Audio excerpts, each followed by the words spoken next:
E aí, aqui é o Reli, e hoje a gente continua a nossa leitura da Constituição no inciso 36. Ele diz o seguinte: a lei não prejudicará o direito adquirido, o ato jurídico perfeito e a coisa julgada. O que é isso aqui? A lei também não pode prejudicar. Direito adquirido é aquele em que todos os seus requisitos já foram cumpridos. Então você já cumpriu todos os requisitos para aquele direito. O direito está adquirido. Por exemplo, uma pessoa que já cumpriu todos os requisitos para aposentadoria. Ela não se aposentou ainda porque ela não quis, mas ela já cumpriu todos os requisitos. Aquilo é um direito adquirido dela. Se uma lei vier e mudar os requisitos para aposentadoria, não pode modificar a essa pessoa que já tinha cumprido os requisitos antes dessa lei modificar esses requisitos, ok? Então esse é o direito adquirido. Ato jurídico perfeito. Ato jurídico perfeito é aquele em que já se consumou, todos os seus elementos já ocorreram, já se consumaram. Então a lei, quando entra em vigor, também não pode violar o ato jurídico perfeito, ok? E a coisa julgada é aquela sentença judicial da qual não cabe mais recurso. Se não couber mais recurso, ocorreu a coisa julgada, o trânsito em julgado, ok? Então uma lei não pode prejudicar direito adquirido, ato jurídico perfeito e nem coisa julgada. Inciso 37. Não haverá juízo ou tribunal de exceção. Juízo ou tribunal de exceção. O que é juízo ou tribunal de exceção? É também chamado de juízo ou tribunal ad hoc. São aqueles juízos ou tribunais que são instaurados depois de ocorrido o fato. Então, ocorreu um fato aqui, vamos instaurar um juízo posteriormente só para julgar esse caso. Não pode, ok? A competência judicial deve ser prevista e deve ser firmada em lei antes do fato. Depois do fato, a competência seria um juízo ou tribunal de exceção, ok? Inciso 38. É reconhecida a instituição do júri, com a organização que lhe der a lei, assegurados a plenitude da defesa, o sigilo das votações, a soberania dos vereditos, a competência para o julgamento dos crimes dolosos contra a vida. Então aqui a gente tem o Tribunal do Júri, prevê que é a organização que lidera a lei. Qual é a lei que dá a organização do júri? É o Código de Processo Penal. Lá no Código de Processo Penal, a gente tem a organização do Tribunal do Júri.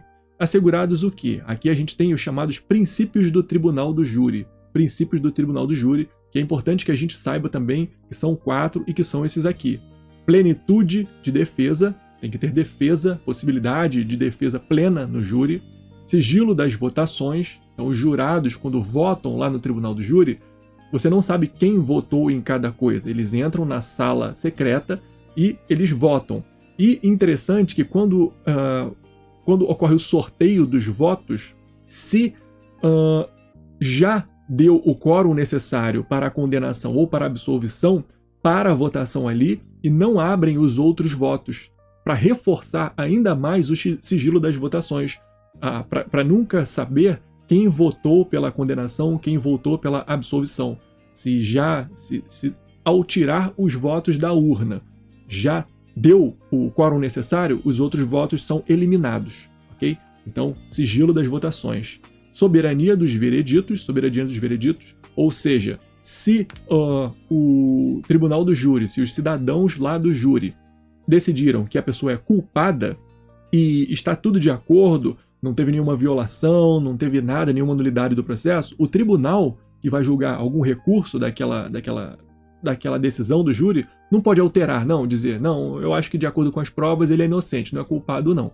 Não pode. Tem que ter alguma causa específica prevista para modificação. Por quê? Porque a decisão do Tribunal do Júri é soberana. O que o juiz no Tribunal do Júri faz? O que ele faz é dosimetria da pena.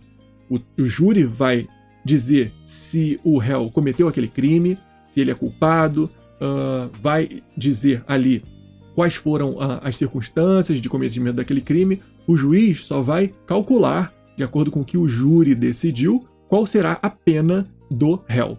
Então, o veredito do júri é soberano. E a competência para o julgamento dos crimes dolosos contra a vida. Aqui é importante a gente notar que são os crimes dolosos, não são os crimes culposos, mas os crimes tentados entram aqui também. Ele não diz crimes dolosos consumados contra a vida, não. São crimes dolosos contra a vida. Então, tanto os crimes tentados quanto os crimes consumados entram aqui no tribunal do júri, ok? Inciso 39. Não há crime sem lei anterior que o defina, nem pena sem prévia cominação legal. Isso aqui é um dos princípios fundamentais do direito penal. Não há crime sem lei anterior que o defina. Então, aqui, princípio da legalidade penal, princípio da anterioridade da lei penal, e nem pena sem prévia cominação legal. Mesma coisa. A pena também tem que ter previsão legal, tem que estar prevista em lei e tem que ser prevista antes do crime acontecer. Ok? Inciso 40. A lei penal não retroagirá, salvo para beneficiar o réu. Então aqui é o princípio da irretroatividade da lei penal mais maléfica. Irretroatividade da lei penal mais maléfica. E princípio da retroatividade da lei penal mais benéfica. Então, a regra é que a lei penal não retroage, salvo se for para beneficiar o réu. Isso aqui é importante também, ok? Lá para o direito penal. Inciso 41. A lei punirá qualquer discriminação atentatória aos direitos e liberdades fundamentais. Então, previsto aqui que a lei tem que punir. Então, a parte da doutrina afirma que isso aqui é um mandado de criminalização. Mandado de criminalização. Está dizendo que a lei tem que punir qualquer discriminação atentatória dos direitos e liberdades fundamentais. Inciso 42. A prática do racismo constitui crime inafiançável e imprescritível, sujeito a pena de reclusão nos termos da lei. Isso aqui é importante a gente saber por quê? E é importante a gente saber isso aqui, ó, inafiançável, imprescritível e pena de reclusão. Para não confundir com os outros crimes, tortura, tráfico ilícito de drogas, terrorismo, crimes hediondos, ação de grupos armados. Esses três incisos aqui, o 42, o 43 e o 44, têm que ser lidos e diferenciados. É importante você fazer uma tabelinha quando for estudar isso, para dizer quais são as características do racismo, quais são as características do tráfico, tortura e terrorismo e crimes hediondos, e quais são as características das ações de grupos armados, que são cada um desses incisos aqui. O racismo tem três características: inafiançabilidade, não cabe fiança para racismo; imprescritibilidade, racismo não prescreve; e sujeito a pena de reclusão, tem que ser reclusão, não pode ser detenção e nem prisão simples para racismo, ok? E nos termos da lei. Então, para o racismo, tem essas características aqui. O STF julgou que o crime de injúria racial, apesar de não ser racismo propriamente dito, não está previsto na lei como crime de racismo, ele é um outro crime, injúria racial, também segue essas características aqui, ok? Inciso 43. A lei considerará crimes inafiançáveis e insuscetíveis de graça ou anistia a prática da tortura, o tráfico ilícito de entorpecentes e drogas afins, o terrorismo e os definidos como crimes hediondos, por ele respondendo os mandantes, os executores e os que, podendo evitá-los, se omitirem. Aqui, o tráfico, tortura e terrorismo e crimes hediondos eu chamo de CHT3. Crimes hediondos, tráfico, tortura e terrorismo. Então, CHT3, para ficar mais fácil, quando eu vou escrever. Eles são inafiançáveis, então tem inafiançabilidade também. A gente vai ver que todos eles têm, né? O racismo tem inafiançabilidade, o crimes hediondos, tráfico, tortura e terrorismo também tem inafiançabilidade, e a ação de grupos armados também tem inafiançabilidade. Então, inafiançáveis todos eles são. Só que a gente viu lá em cima que o racismo é imprescritível, né? Aqui, no crimes hediondos, tráfico, tortura e terrorismo, não tem imprescritibilidade. Tem que eles são insuscetíveis de graça ou anistia.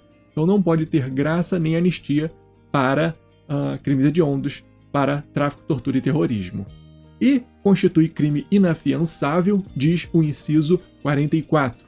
Inafiançável e imprescritível a ação de grupos armados, civis ou militares contra a ordem constitucional e o Estado democrático. A ação de grupos armados tem duas características: inafiançabilidade e imprescritibilidade. Parece com o racismo, que tem inafiançabilidade, imprescritibilidade também, só que não tem o sujeito à pena de reclusão. Só tem inafiançável e imprescritível. Por que eles não não trouxeram aqui e sujeito à pena de reclusão, eu não sei. É uma opção política aqui, mas é diferente e se cair em prova, a gente tem que saber essas diferenças. Inafiançável e imprescritível, mas sem essa parte final, sujeito à pena de reclusão, que só tem lá no racismo, não tem aqui na ação de grupos armados, ok? Inciso 45. Nenhuma pena passará da pessoa do condenado, podendo a obrigação de reparar o dano e a decretação de perdimento de bens ser, nos termos da lei, estendidas aos sucessores e contra eles executadas, até o limite do valor do patrimônio transferido. Então aqui a gente tem o princípio da pessoalidade penal, o princípio da pessoalidade. A pena não pode passar da pessoa do condenado. Então se uma pessoa foi condenada a 3 anos de reclusão, morreu, não cumpriu aquela reclusão, o filho dele vai poder cumprir a reclusão no lugar dele? Não, não vai poder. Não vai poder. A pena não pode passar da pessoa do condenado. Ele teve também uma pena de multa imposta. O filho dele vai ter que pagar essa pena de multa? Não, porque ela é uma pena, é uma penalidade. Sempre que for pena, a pessoa não vai ser transferido para o herdeiro, para o sucessor. Mas a obrigação de reparar o dano e a decretação de perdimento de bens, obrigação de reparar o dano, que é uma indenização civil, é uma obrigação civil. Ele tem que reparar o dano, é uma obrigação que vai ser civil.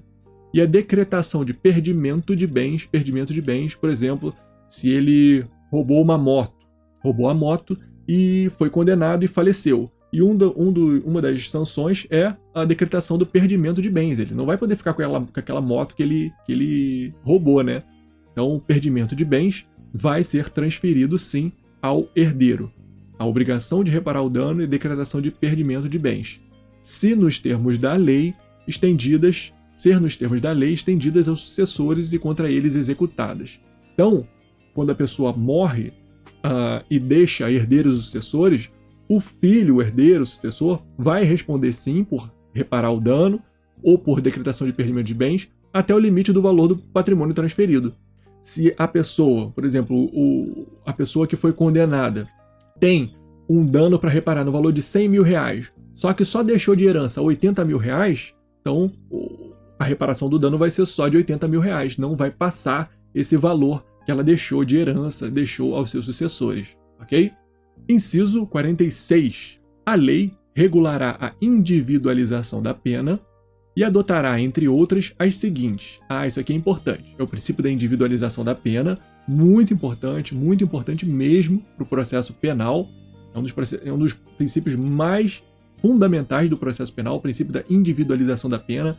Cada um tem que ter a sua pena de forma caracterizada, individualizada, de forma apropriada para o que aquela pessoa fez. Então, o princípio da individualização da pena. O juiz não pode condenar um grupo de 5 pessoas. 5 pessoas roubaram aquele carro. Então, eu vou dar a pena de 5 anos para todos eles. Não pode. Tem que individualizar cada um deles. Como foi a atuação deles naquele roubo, o que eles fizeram, o que eles fizeram antes, quais foram os antecedentes, qual é a personalidade. Tem vários requisitos para serem analisados na individualização da pena. Cada um tem que ter a sua pena diferenciada. E adotará, entre outras, as seguintes. Então, quais são as penas previstas na Constituição? Privação ou restrição de liberdade, perda de bens, multa, prestação social alternativa e suspensão ou interdição de direitos. São essas 5 penas previstas na Constituição. Privação ou restrição de liberdade, perda de bens, multa, prestação social alternativa e suspensão ou interdição de direitos. Por isso que eu fiz um flashcard aqui para me perguntar quais são as penas previstas na Constituição. E o inciso 47 prevê o contrário. Quais penas não podem existir? Não podem existir. O do 46 é um rol exemplificativo. Por quê? Porque ele fala dentre outras. As seguintes penas, entre outras. Então, além dessas aqui, podem existir outras penas, sim. Mas esse rol aqui, o 47, diz quais penas não podem existir, quais penas estão vedadas. Pena de morte, no Brasil não tem pena de morte, salvo em caso de guerra declarada, nos termos do artigo 84, inciso 19. Penas de caráter perpétuo, não temos prisão perpétua. Penas de trabalhos forçados, não pode ter também. Pena de banimento e penas cruéis. Essas são as penas que não podem existir no direito brasileiro. Pena de morte, caráter perpétuo, trabalhos forçados, banimento e cruéis. A única exceção é na pena de morte e em caso de guerra declarada, ok? Inciso 48. A pena será cumprida em estabelecimentos distintos de acordo com a natureza do delito, a idade e o sexo do apenado. São 3 características aqui para a diferenciação e para a distribuição das pessoas em locais diferentes. Natureza do delito, pessoas que cumprem pena por um delito simples, um delito brando, algum furto bem simples, por exemplo, não podem ser colocadas no mesmo lugar que pessoas que cumprem pena por crimes hediondos, homicídio qualificado. Então não pode. A idade também, os jovens não podem ser colocados para cumprir pena nos mesmos lugares que os adultos, e o sexo, homens e mulheres, não podem ficar no mesmo local. Inciso 49. É assegurado aos presos o respeito à integridade física e moral. Isso aqui é importante porque, quando a pessoa está presa, o único direito que se pode retirar dela é a sua liberdade. A violação aqui permitida pela Constituição, pessoa presa, é a restrição da sua liberdade e não restrição da sua dignidade, restrição da sua integridade física e moral. Por isso que é assegurado aos presos o respeito à integridade física e moral. Muito importante isso aqui também, beleza? Então no próximo vídeo a gente continua no inciso 50, vou deixar o vídeo aqui do lado, te vejo lá na próxima. Até lá, hein?